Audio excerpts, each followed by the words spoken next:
ढेर दिन पया हाइल बाडू भेटाइल मौका मिलल भडपुरबा ढेर दिन पया हाइल बाडू भेटाइल मौका मिलल भडपुरबा मौका मिलल भडपुरबा दहदे के तोहरा दहदे के तोहरा नइखे जरूरी कदे के हमारा हालुरबा दहदे के तोहरा नइखे जरूरी कदे के हमारा हालुरबा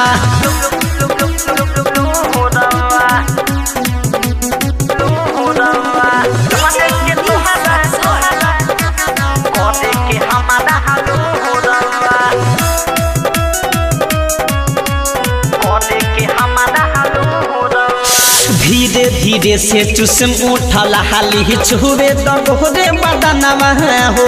जानो तानी तू चाहे लो हम के पहरना ऐसे बहनवा हो आवना धीरे धीरे से चुसम उठल हाली छुबे दगोरे बदनवा हो जानो तानी तू चाहे लो हम के पहरना ऐसे बहनवा हो आगे पीछे का तू सोचे लू बॉडी दिल्ली अभी बॉडी दूहदबा दिल्ली बॉडी अभी दूहदबा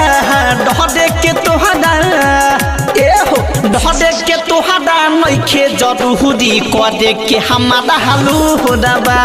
दहदे के तोहरा नइखे जरूरी कदे के हमारा हालुरबा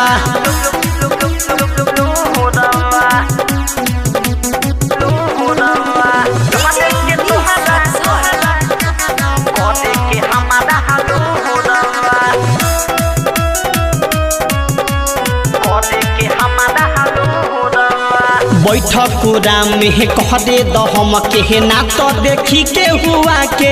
हो होई दर्द जब हमसे तू कही हो देवे मदहवा ले आके हो ए बाची सुन तारू बैठक पूरा में कह दे दहम के ना तो देखी के हुआ के हो होई दर्द जब हमसे तू कही हो देवे मदहवा ले आके हो राइटर सिकंदर बलमा बाबा चढ़ल गजब के सुहुदबा चढ़ल गजब के सुहुदबा दहदे के तोहरा दहदे के तोहरा नइखे जरूरी कदे के हमारा हालुरबा दहदे के तोहरा नइखे जरूरी कदे के हमारा हालुरबा ढेर दिन पया हाइल बाडू भेटाइल मौका मिलल भडपुरबा ढेर दिन पया हाइल बाडू भेटाइल मौका मिलल भडपुरबा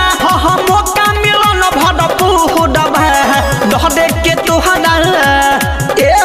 दहदे के तोहरा नइखे जरूरी कदे के हमारा हालुरबा दहदे के तोहरा नइखे जरूरी कदे के हमारा हालुरबा रिकॉर्डिंग स्टूडियो रक्सौल रघुनाथपुर।